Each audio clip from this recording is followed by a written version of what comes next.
We're continuing a 2-week series, so we're kind of finishing it today, where we're talking about the journey that the original followers of Jesus, who we call disciples, the journey that they go on as Jesus brings them up on a mountain, which is called the Mountain of Transfiguration. It's where Jesus reveals all of his glory from heaven. It's this crazy weird moment, and I talked about that last week, so if you missed that, you can watch that sermon online. But now we're going to be entering into the second kind of moment where from the top of the mountain, now they're coming back down. And what happens when they come back down from the mountain? And what happens when they arrive and they're not in this glorious, amazing, extravagant, powerful, supernatural thing?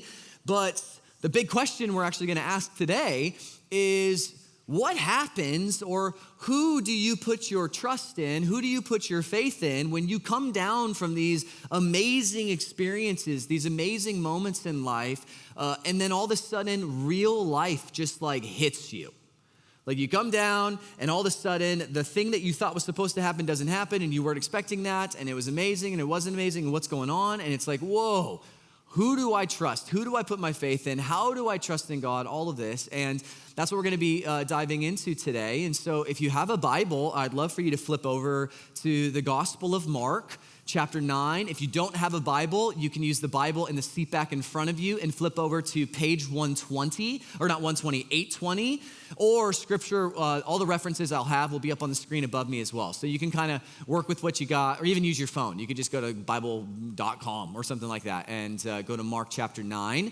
But that's what we're going to be talking about. As the disciples come down from this incredible moment in history, and what do we do? And I think that the best example I have of like this kind of happening in my life, not me being on a mountain and Jesus like transfiguring. That's never happened to me before, which would be super cool. But last November, my wife and I went on a dream vacation for me. This was a selfish vacation. I'm obsessed with Japanese culture, Japanese food, Japanese happiness, sushi, wagyu, teriyaki, noodles, rice, everything. I love Japan, and every time we get the chance to go to Japan, I don't ever stop talking about how much I love Japan, to the point where my wife begs me to stop talking about, and if you've never been, you have no clue what I'm talking about. It is, guys, when you go and you eat where they like created sushi, like nothing over here is ever gonna be good enough. No, none of these fancy places, none of that. It's glory. And so last November, we went for an entire week, and it was life-changing in every way.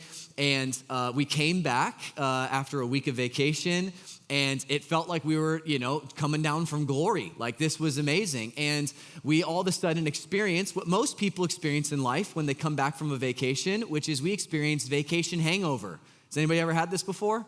Yeah, like you're like, this was amazing. I had a whole week where I wasn't replying to emails, that I wasn't having to, if you go to an all-inclusive, like those resorts in like Cancun, like you could spend a whole week and you never have to make food. There's just food everywhere all the time, and there's drinks and there's all these things. And so you don't have to make anything. You don't have to set an alarm. You don't have to reply to emails. You just get to just be in glory, right?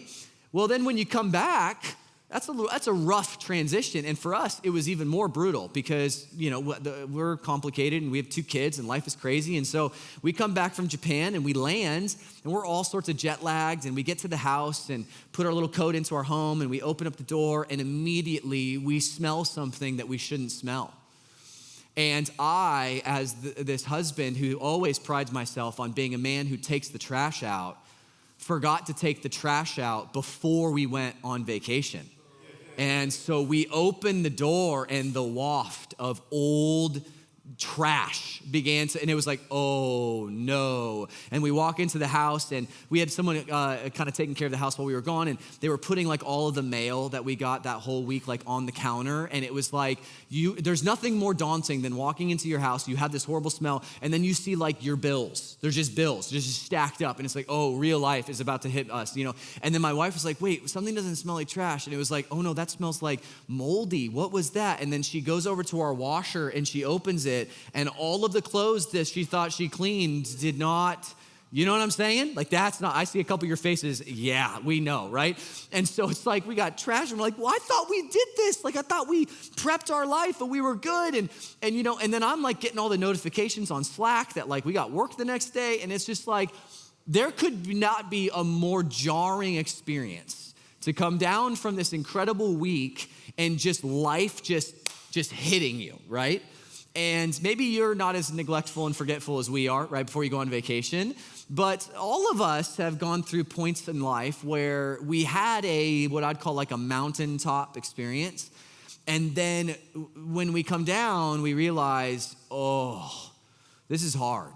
Life is complicated. It didn't fix the marriage. It didn't fix the finances. It didn't fix my body. I thought everything that was gonna be hunky-dory, amazing, awesome, and yet reality is here.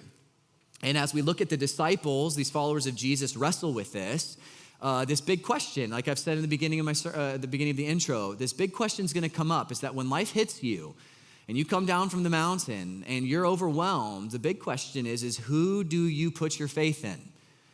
Who, not what, but who do you put your faith in? Do you put your faith in yourself and your ability to endure and work and get over and figure it out and engage in the turmoil and somehow get through it? Or do you put your faith in Jesus? Do you put your faith in God, who has the capacity to handle this? This is the huge question. And so we're just gonna walk through Mark chapter 9, this incredible story, and we'll see who trusts, who puts their faith in God, and who doesn't. And it's gonna be very apparent as we read through this. So let's start reading this, Matthew chapter 9, starting in verse 14. And we'll read a little, and then we'll kind of talk about it. And then we'll read a little, and then we'll talk about it, and it'll be really fun. So this is what Mark tells us as he's telling this story. He says, when they, meaning the three disciples, Peter, James, and John, the closest disciples to Jesus in relationship, the three of them went up on the mountain. The rest of the disciples, the other 9, had to stay back home at base camp, right? So Mark is saying that when the disciples up top, when they came down to the other disciples, all of a sudden chaos ensues. They walk down the mountain and immediately they see a large crowd around their buddies. So the other 9 disciples, they're not just like waiting, like, hey, how was your trip? I hope your hike was really good. Oh, Jesus got transfigured, wow. Like, they're not doing that. They are walking down and they see all of their friends being consumed by a crowd. And this crowd, we don't know where they came from. We don't know what's going on just yet. But when Mark says a crowd, when he uses that word, it means like there's some chaos happening. Like, this isn't a well-ordered event. This is not supposed to happen. These people are furious. They have expectations. They don't know what's going on. All this stuff. So this crowd is around the disciples. But then Mark continues on and he says, and the teachers of the law are arguing with the disciples. So we don't just have like a crazy crowd that the other 3 disciples are seeing. We're now seeing there's a whole group of people, and in that group are the most preeminent religious leaders of their day, and they are getting into like a verbal spat with the other disciples. They're yelling at each other like, you got this, no, you did this wrong, you did this thing, what's going on? And so you've got the followers of Jesus getting completely destroyed by the volume of the crowd, and then the religious elite saying, you did something wrong. They're arguing about something. So right off the bat, this is a little bit of a jarring situation for the 3 disciples, if you think about it, right? They literally 4 hours ago were looking at Jesus being glorified, and there was Elijah and Moses, significant figures in the Old Testament, and Peter is like, can we just build tents and can we stay here forever? He doesn't want to go. And then 4 hours, 3 hours, 2 hours, 1 hour later, I don't know how long it took to walk down, it's just chaos. I mean, if I'm them, I'm like, can we go back up? Like, this is insane. I didn't sign up for this. So everybody's kind of freaking out. And then verse 15, Mark tells us, he says, as soon as this big crowd, including the disciples and the religious leaders, when they saw Jesus, they all became overwhelmed. They got excited with wonder. And so they began to run to Jesus to greet him. So now the expectations are interesting because now Jesus is showing up. And it's very clear that the majority of the people are thinking Jesus can solve whatever the problem is. We don't know what the problem is yet, but whatever is causing everybody to lose their minds, Jesus might be the delineator. He might be able to help it, right? So this is a really interesting situation, and we've already kind of described it as we've been reading it, but there's chaos, there's the disciples, everybody thinks Jesus is gonna be able to solve the situation. Pretty interesting. But there still is the lurking question, which is, why is everybody losing their mind? Why is the crowd freaking out? What is going on? What did the disciples do, the 9, to cause this? Well, we get more information as we keep reading. Verse 16 through 18, Mark gives us more data. Jesus walks into the situation and he says, what are you arguing with them about? What's going on? So Jesus is just trying to get his mind around the whole situation. What are you arguing with them about, he asked. Verse 17. Well, what's fascinating is that he asked the disciples this question and the disciples don't answer. A man in the crowd begins to answer. He says, a man in the crowd answered Jesus and he says this. He says, teacher. Now, I want you to notice as we read the rest of this entire story over the course of this morning, I want you to notice every single time there are words being used to describe different characters in the story. So you've got you or they or my, or there's all of these specific references to who is in charge or who did what and who is responsible for certain things. And you'll notice that there's some interesting things happening, and some people are to blame and others aren't. So the father says this man says this. He says, teacher, I brought you my son. So we're getting a clue as to what's happening here. A man initially tried to bring his son because he wanted to bring him to Jesus. And his son, he says, who is possessed by a spirit that has robbed him of speech. Verse 18. Whenever it seizes him, it throws him to the ground. He foams at the mouth. He gnashes his teeth. He becomes rigid. And then he says this. He says, so I asked your disciples to drive it out, but they could not do it. So the crowd, we're now realizing, is there for a very specific purpose. Word has gotten out that Jesus can do some pretty cool stuff. People are starting to hear that Jesus, sorry, that was my earring. People are starting to hear that Jesus can heal the sick, that Jesus can cast out wicked spirits, Jesus can stop storms, that he can walk on water. People are starting to get wind that Jesus can do some pretty cool stuff. So this father, clearly not in a good position, because literally he just described it to us. He says, my son is having functionally grand mal seizures. Foaming at the mouth, falling on the ground. He's having these seizures. He can't speak. He starts jawing up. And he says that this is rooted not in like a psychological disorder. This is rooted in something demonic. So something of the spirit of darkness is in his son, and it's manifesting as a physical ailment, but there's something more sinister behind it. And so this father, in all of his desperation, is sitting there thinking, okay, I've heard that Jesus is legit. I've never seen him. I don't know him. And I've heard that the disciples, they're walking around with some sense of authority. And so it's clear that he either brings a crowd or maybe the crowd knows enough about his story. But all we know is that they all show up, and this father has one expectation. He says, I brought my son to you, Jesus. So this father's whole intention is, if I could just meet Jesus, see him face to face, then my son will be delivered. That's his only hope and expectation. And then the crowd clearly is also excited about the idea of this. They're like, let's go, Jesus is gonna do something. And then the Pharisees, the religious leaders, are probably there because their intention is to see, is Jesus gonna do something manipulative? Is he gonna deceive people? Maybe this is gonna happen on the Sabbath. So everybody's got an odd agenda other than the desperate father.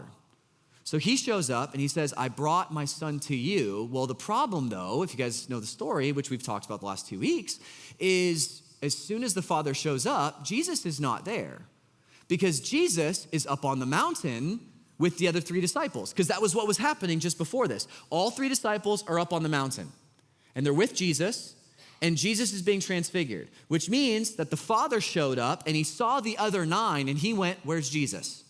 And they all went, I don't know. He's on a hike. He's with James, or he's with, Peter, James, and John. And the Father was like, well, I need Jesus. Like, I need him to heal. And clearly, some conversation happens where the disciples were like, well, do you really need Jesus? Your son, what's wrong with your son? He told them what's wrong with his son. Because the Father says, I brought my son to you, Jesus, but your disciples ended up trying to cast the demon out of my son, and they were not able to do it. Did you guys catch that in the story? So somehow, in the midst of this entire transaction, the disciples feel like it's their responsibility while Jesus is away for them to do something for this guy. And so they, in all of their effort, try to cast the demon out of this boy, and nothing happens. The kid is still seizing. The foaming of the mouth is still happening. Now, before we kind of get on the disciples and we say, what kind of lunatics do this? Like, if the guy wanted Jesus, then give them Jesus and tell him to wait. Just be like, hey, hold on a couple hours, Jesus is coming back. Why would the disciples even think they could handle something like this? It's like, well, it's pretty easy to actually see why. Back in chapter 6, you don't have to read this, but back in chapter 6, one of the very first things that Jesus does with these 12 disciples is he calls them to follow him. And then he takes them two by two. So he grabs a pair of them, Peter and James, Andrew and John, Thaddeus and Philip, and he separates them out into groups of two, and he then gives them the power and authority to heal the sick and cast demons out of people. So Jesus goes, disciples, I'm gonna train you in the ways of my kingdom. We bring healing and we bring deliverance. We bring the kingdom of light to the body and to the spirit, and we deliver them. Here, take my authority. So, and then what Mark actually tells us a little bit later in chapter 6 is that they successfully went village to village, and they anointed the sick, they saw people healed, and they casted out all these demons. So the disciples, to be honest with you, they're feeling pretty good probably. Like, this guy who's showing up to them, who has a demonized son, this is not a big issue for them. Like, they used to have to go find demons, and then they were batting 1,000. They were knocking it out. They're like, let's get rid of this guy. Let's get rid of this demon. Let's get rid of that demon. Like, they were doing pretty well. And so the demon shows up to them with the Father. They're like, this is easy, guys. Like, Jesus gave us the authority to do this. Let's do it. So we really can't blame the disciples for being arrogant or foolish in this moment, because you would think that they're like, no, I've been anointed to do this. I'm capable of doing this. But the weird thing about it is that for some reason, they absolutely objectively fail. So much so that the Father says that last line, but they were not able to do it because he's trying to shame them. In an honor-shame society, and if you grew up in an honor-shame society, you know exactly what this is like. The Father throws the disciples under the bus. He's like, Jesus, I showed up. I thought these guys could do it, and they are pathetic. They couldn't do it. Can you do something about these guys? And if you're one of the disciples, now you're really torn, because you're like, wait a second, Jesus gave us this authority. We tried. It's not our fault that this demon was more powerful. Like, they're kind of getting blamed for something that isn't their fault, but kind of is. And so it's like the big question becomes what's going on here? What is the ingredient? What is the thing that the disciples were missing to cause all of this chaos? Well, we get a really good clue of this. It's not even a good clue. Literally, Jesus tells us what is really going on and the inefficiency or the inadequacy of the disciples. And it actually all comes down to one thing. It all comes down to their faith. It all comes down to this idea that we trust, we put our faith in, we put our allegiance towards, we put our hope in something. And it is very clear that the disciples were not actually putting their faith, hope, and trust in God. They were putting it in themselves. And this is what we actually see what Jesus says. Look at this in verse 19 through 23. Jesus is just infuriated. He says, you unbelieving generation. That word unbelieving will show up again in a different format later on in this section. But he's using this word. It's called Pistuos. This is in the Greek, which is the original language that the Mark was written in. Pistuos is this massive word that means allegiance, faith, trust, hope, confidence, all that stuff. And so as this father is saying, these guys couldn't do it, what the heck's going on? Jesus goes, ugh, you unbelieving generation. Why am I here? Like, how long do I have to put up with you? And what is he doing? He's reflecting on the fact that he's like, guys, like, why do you have no faith? Why do you have no trust? Why don't you have any belief? Like, what's going on? Like, how long do I have to sit here and tell you about all the things that you need? Like, what is going on? So he's just like lamenting. He's like, you have no faith, you have no trust, you have no confidence, you have none of this stuff. How long do I have to be with you? And so he's like, oh, fine, bring the boy to me. It's almost like he's just resigned to the fact that this shouldn't be happening. So he says, bring the boy to me. And then in verse 20, so they brought him, the boy. And when the spirit saw Jesus, not the disciples, it immediately threw the boy into a convulsion. He fell to the ground, rolled around, foaming at the mouth. Verse 21, Jesus asked the boy's father, how long has he been like this? Now, we need to stop for just a second. Before the father answers, I want you to picture just how weird and almost inappropriate this entire situation is. Because I don't think we're gonna see it until we really look at it, okay? Father shows up, says, I need my son to be healed. Disciples try to do it. They don't do it well. They're now filled with shame. They're confused. They feel filled with guilt. Jesus goes, come on, guys. Come on. Why do you have no, like, guys, I've been with you. You're so unbelieving. I can't stand all of your generation. He's like a boomer who's blaming millennials and Gen Zs for all the problems of the world, okay? Just like, I can't believe you guys. This is ridiculous, except for he's holy and awesome. So he's allowed to do this, right? And so he's just infuriated. And then he goes up to the son. He literally acknowledges the little kid. And right away, the little kid, the spirit within him, shrieks, wow! I don't know what that means, but like he's doing some weird noise. And then the kid manifests the demon the way that the father has said. So it's clear. The kid falls on the ground. He starts foaming at the mouth. He starts having this grand mal seizure. Every single thing that we were described that he does is happening right there. The child is right here, flopping like a fish, okay? And Jesus, right there, goes, so Dad, how long has this been happening? Are you guys not getting this? Are you not seeing what's happening? Guys, has anybody seen The Pit, okay? Like someone comes into the pit and it's just absolute chaos and there's a parent, they're like, what is going on? We gotta save my child. And then there's the ER doc and he's like, it's gonna be okay, but we gotta triage. And he calls like an intern. He's like, go talk to blah, blah, blah, and they do the thing and like, they're like, no one stops taking care of the ill person and it's like, okay, mom.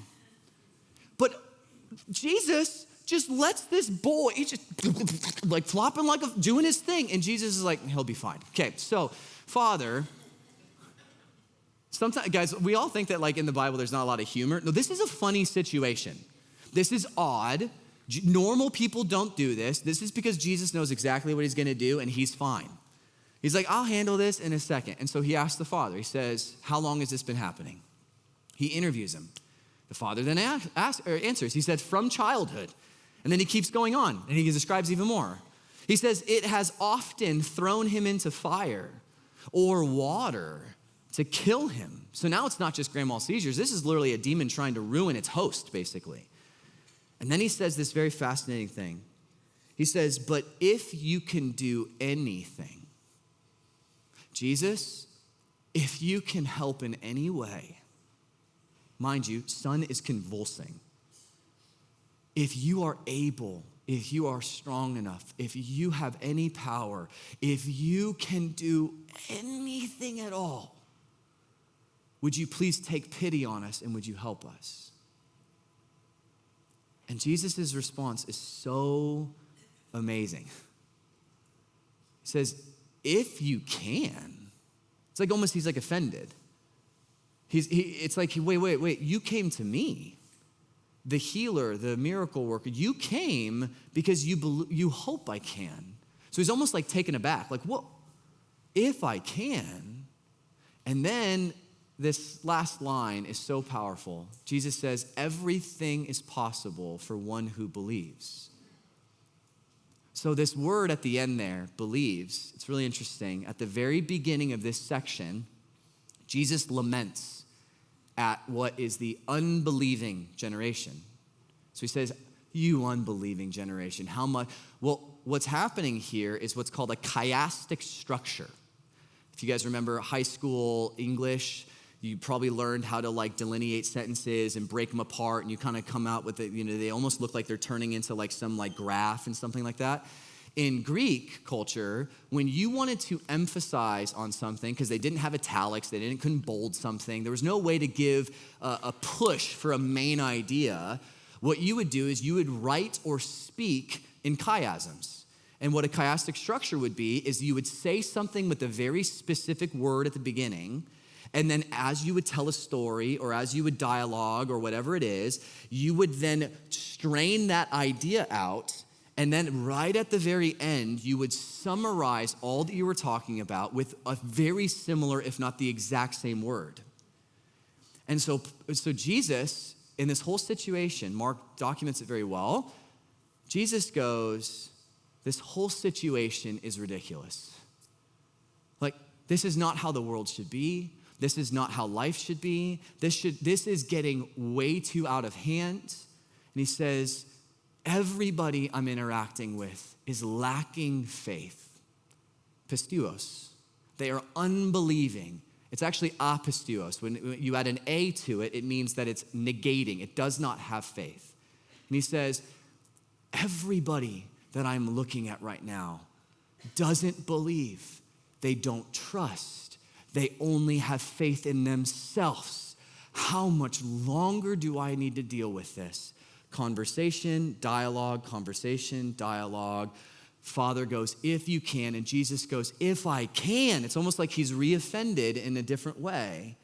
And he says, oh, friend, everything is possible if you have faith, if you believe. If you choose to not be unbelieving, but you choose to believe, anything is possible.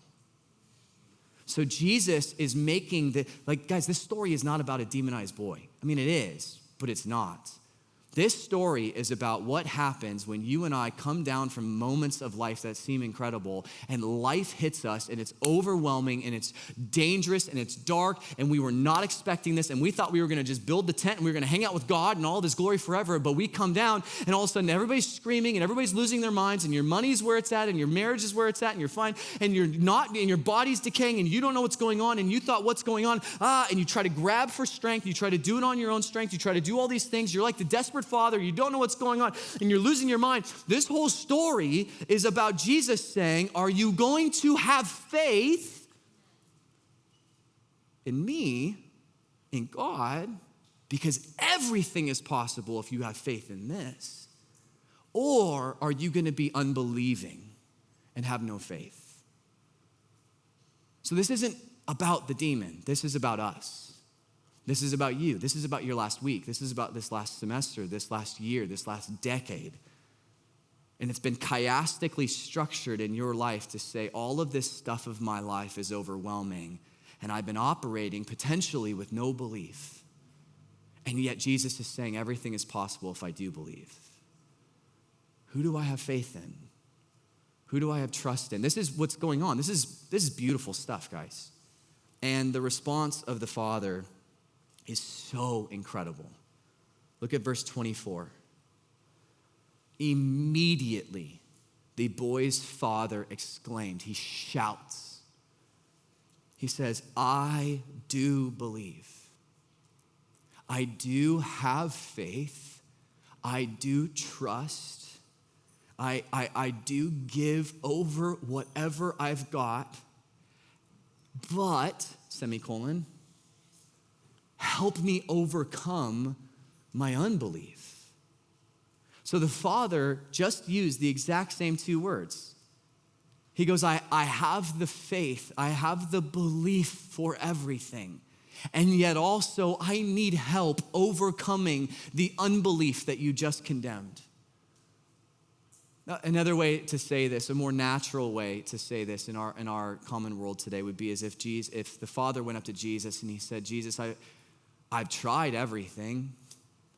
I've gone to the doctors, I've gone to the counseling, I've gone to the addiction therapist, we've tried the thing, we've tried to buy the house, I've tried to get out of that situation. We've tried everything, and to be honest with you, Jesus, I've burned 95% of what faith I've got. And I'm exhausted because I've spent the money and I've done the stuff and nothing has worked. I've even gone to holy people like your disciples and they couldn't even help. So I'm down to like 5% of whatever faith I've got. But Jesus, I'll give you 100% of that 5%. Is that enough? Has anybody ever felt that way before? Like, guys, to be a follower of Jesus does not mean you're operating at 100% faith, ever. Like, to be anybody who's even curious about God, to want to know Jesus, to have a pursuit, like, nobody, I'm telling you, not me, not Joel, not our elders, not the super Christians you see on TV, no, nobody is operating at 100%. All of us have burned, in a sense. We've reduced the amount of faith that we have because we've put faith in all of these wrong things for all of these wrong reasons, for all of these wrong times, and we have slowly lost a little bit of faith here, a little bit of belief there, a little bit of trust there, and all of us approach Jesus with some minuscule amounts. And the beautiful thing about this Father is that he does not hide from that. He doesn't sit there and go, nope, Jesus, I'm not going to tell you, because you're going to be so embarrassed by how little faith I have. He doesn't try to bolster it up, you know? Like, I know a lot of Christians when they pray and someone comes up to them and they're like, I'm sick, I need to be healed. I'm sick and I need, or my child is wayward. You pray for my son or pray for my daughter. I know a lot of Christians that when that situation takes over and they want to pray for that person, internally they are like, I don't even know if I have faith to believe that this can happen.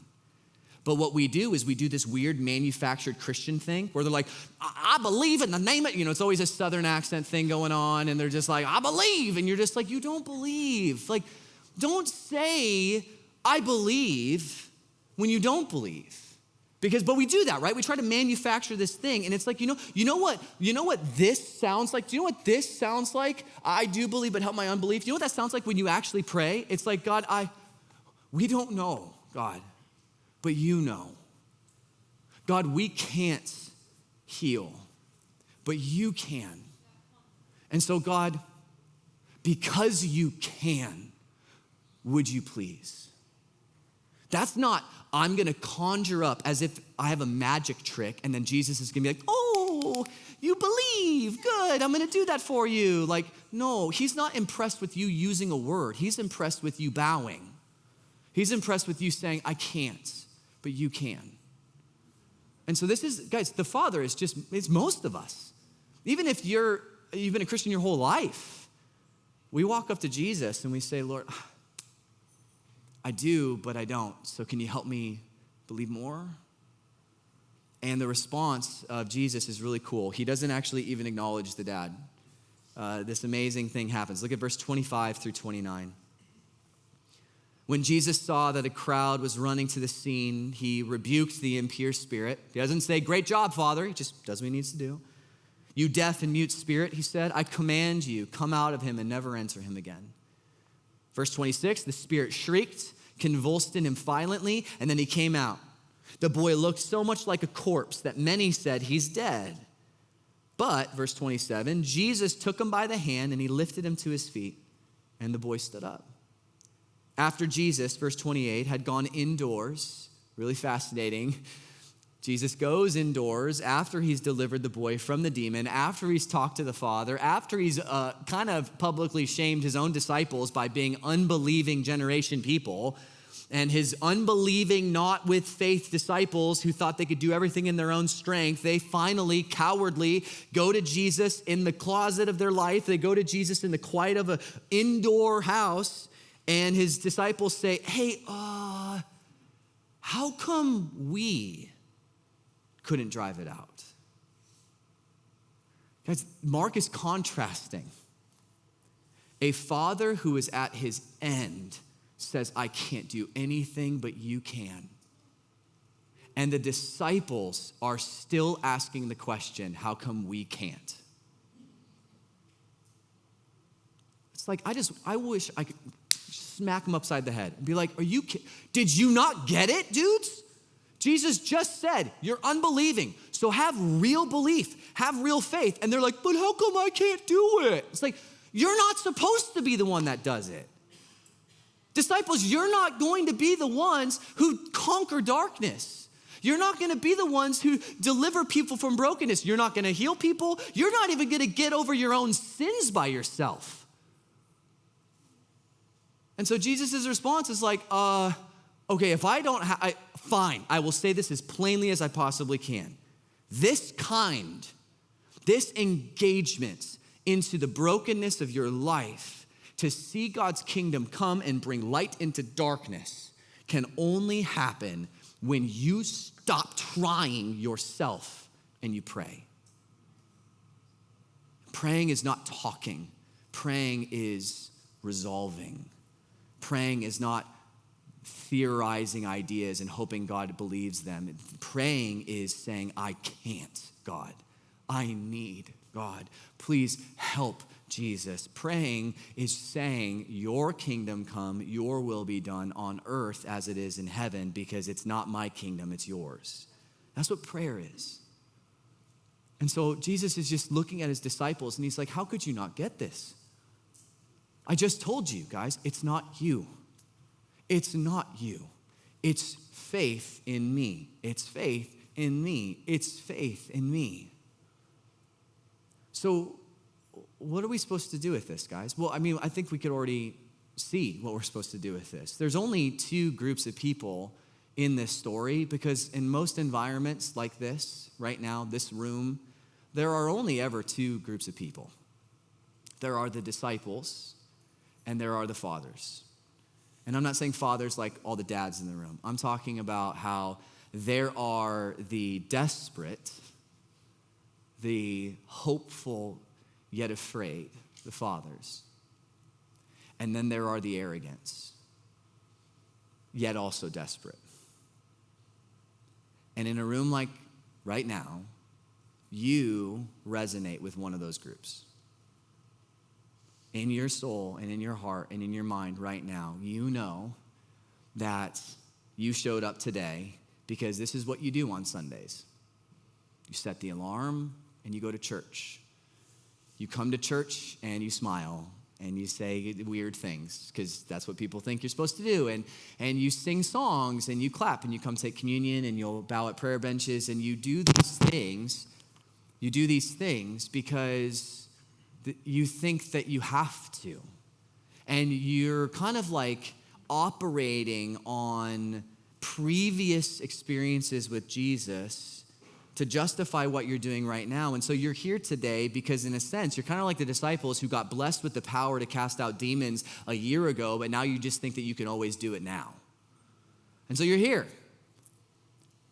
But you're here also because there's a little part of you that realizes every single time you try to take control, every time you think that it's all about you and it's all about your faith and it's all about your obedience, you know that every single thing falls through your fingertips, and at the end of the day, it feels like sand and it's just going, it feels like vapor and you're just trying to grab it. And every time you put faith in you, nothing actually seems to happen.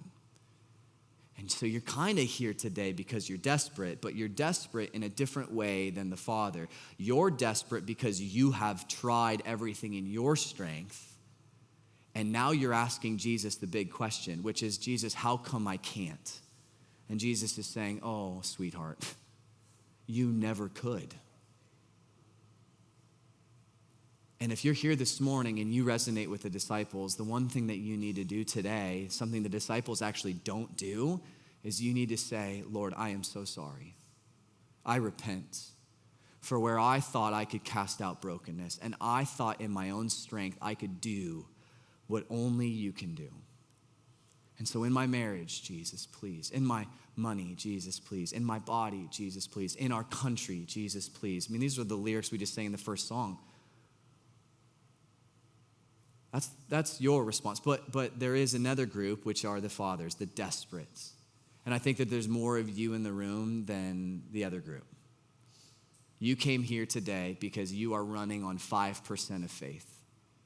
And you're burnt out, and you're lonely, and you're hurting, and you're desperate, and you need Jesus to do what you can't, and you are fully aware of that. But the one thing that you're afraid to say or admit is that you don't quite have the faith of what you think are all of the Christians, and all these other godly people have all of this faith, and I don't. So why would God ever see me? Why would Jesus ever help me? Why would he ever show up? And the most beautiful reality of this story is that when the desperate father admits that he has almost no faith, he is never punished. Jesus doesn't say to him, oh, come on. Jesus doesn't say like, I've proven myself to you time. Like, what's wrong with you? Just believe. No, Jesus doesn't even say anything. He says, I don't have the faith that I wish I had, but I so have a great need, God. And then Jesus goes, perfect. That's what I wanted to hear. And he does the one thing that the Father needed. I think most of you are here today because that's what you need right now. You need Jesus to do the one thing that you are fully aware that you cannot do. And so as we respond in worship here at the Vineyard, we have almost all of our musics at the ends, because everything that I just said to you, you need to sit with for the next 20 minutes. And Joel will lead us in our communion and our giving and all of that. But I want you to just ask the question, who am I putting my faith in? And if you are desperately in need of putting it in Jesus, do that today. So I'm going to pray for us, and then we're going to respond. So band, you guys can come on up, and let's pray together. So Jesus, we thank you that you do not ever shame us when we have little faith. You do not condemn us when we are operating in our own strength, to be honest. You rebuke us, but you don't condemn us. You correct us, but you never shame us, and we thank you for that. And so as we enter into this time of response, Lord, I pray, Lord, that you would take away the power of evil from whatever we're overwhelmed with. That where we have thought nothing could ever change, Lord, that today would be the day that you step in and that you do that thing. And if we had been presumptuous in our own status and favor, where we actually just need faith, I pray that we would repent and say, Lord, forgive me for being so selfish and self-reliant. I need you. So we love you, Jesus, and we pray these things in your incredible name. Amen.